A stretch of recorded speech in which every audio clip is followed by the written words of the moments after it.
Hello viewers, আসসালামু আলাইকুম। Welcome to my channel. আজকে আমি হাজির হয়েছি কিভাবে হ্যান্ড এমব্রয়ডারি ড্রেস করতে হয় তার কিছু ফ্লাওয়ার আর পাতার ডিজাইন নিয়ে। আমি এই কাজটি করার জন্য সবুজ কালার আর লাল কালারের সুতা ব্যবহার করছি। এই সুতাকে শুধু লাচ্ছি সুতা বা ফেটি সুতা বা সুন্দরী সুতা বা ভয়েল সুতা বলা হয়। এই সুতাগুলো আপনারা যে কোনো সুই সুতার দোকানে পেয়ে যাবেন। এখন দেখুন, এখানে আমার যে গোল রাউন্ড ফুল করেছিলাম সেই ফুলের মাঝখানে আমি ডলার বসাবো। এই জন্য আমি ডাল ফুল দিয়ে নিচ্ছি। ডাল ফুলের যে ডলারটা, সেই ডলারটা আমি বসিয়ে দেব। অল্প অল্প কাপড় ধরে ডাল ফুলটা দিয়ে দিলাম। দেওয়ার পর এই রিংয়ের ভিতর থেকে আমি একটা প্যাচ দিয়ে দেব। এই সব কিছুই আপনাদের আগে শিখিয়েছি, এই জন্য বোঝানোর কিছুই নেই, শুধুমাত্র দেখলেই বুঝতে পারবেন কিভাবে কাজটা করি। তারপর আমি এর মাঝখানে ছোট একটা ডলার বসিয়ে দিলাম। ডলার বসানোর পর একটু টেনে বসাবেন, তাহলে খুব সুবিধা হবে। ডলার বসানোর পরও এর উপর থেকে আরেকটা প্যাচ দিয়ে নিলে ডলারটা খুব ভালো সেট হয়ে থাকবে। এখন আমি পাতার কাজ করব। পাতার কাজ করার জন্য আমি সেম সুতা ব্যবহার করব। এখানে আমি 2 গুণ সুতা ব্যবহার করেছি, 2 গুণ বা 2 তার যেটা বলে।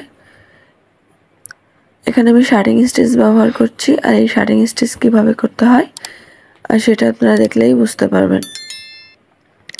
এখানে চাইলে আপনারা চেন সেলাইও দিতে পারতেন বা লেজি লেজি স্টিচও দিতে পারতেন। সেম প্রসেসে আমি সবগুলো ফুল করে নিব। তারপর যেখানে ফুলের কড়ির মতো করেছিলাম সেটা আমি ডাল ফোর দিয়ে করছি। ডলার বসানোর জন্য যে ডাল ফোর ব্যবহার করেছি এখানেও সেটাই ব্যবহার করছি। ডাল ফোর অল্প অল্প ধরে তারপর কাজটা করছি। এই কাজটি করার জন্য আমি পাতা কালারের সুতা 2 গুণ ব্যবহার করেছি। এই সুতাও শুধু ভয়েল সুতা বা লাচ্ছি সুতা বা ফেটি সুতা। তারপর আমি পাতার কাজ করছি। পাতার কাজ করার জন্য এখানে আমি 2 গুণ সুতাই ব্যবহার করছি, আর এটা হচ্ছে খেজুর কাটা ভরাট বা মাছ কাটা ভরাট বা ফিশ বন স্টিচ যেটা বলে সেটা। আমি পিছনের গিটটাও দেখিয়ে দিচ্ছি কিভাবে গিটটা দিলাম। দেখুন, এভাবে সম্পূর্ণ কাজটাই আমি করে নিলাম।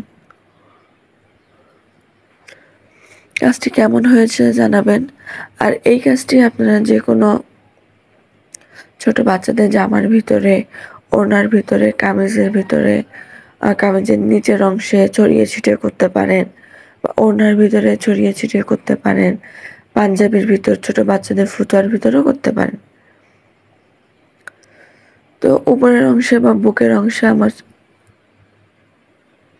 একটু কাজ বাকি ছিল, আমি সেই কাজটা করছি।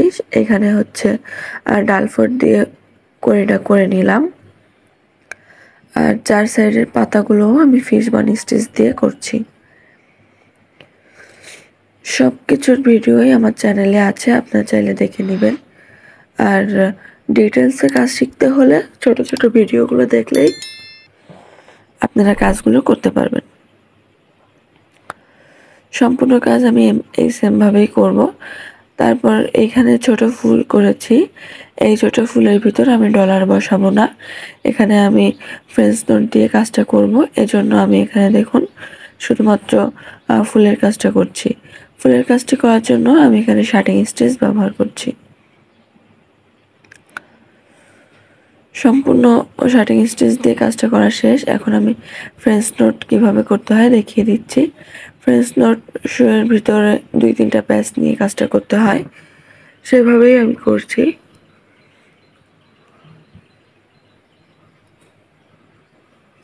এখানে আপনারা চাইলে একটা ফ্রেঞ্চ নোট দিয়েও করতে পারতেন, আমি 2-3টা দেখিয়ে দিচ্ছি, তাহলে ফুলটা একটু বড় হবে বা ভিতরের কড়িটা বড় হবে।